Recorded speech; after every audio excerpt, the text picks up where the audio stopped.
Naalala ko nga noon, third year high school ako, third grade ang, pagkatapos ng exam ang akala ko.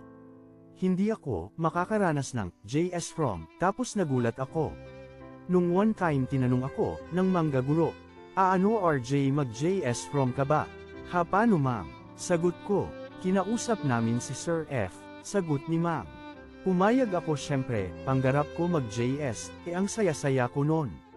Tapos nalaman ko pa na, kasayaw ko ang crush ko na, Proctacamer, si Ma'am Sofia, mas lalo ako sumaya. Tapos dumating na ang, pinakahihintay ko ang JS from.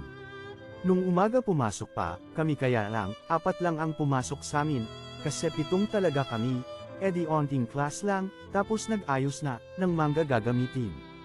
Hanggang mag-uwian na, ako sinundo na ng car. Kasi nakikisabay lang, ako sa pinsan ko, tapos nag-ayos na, ako.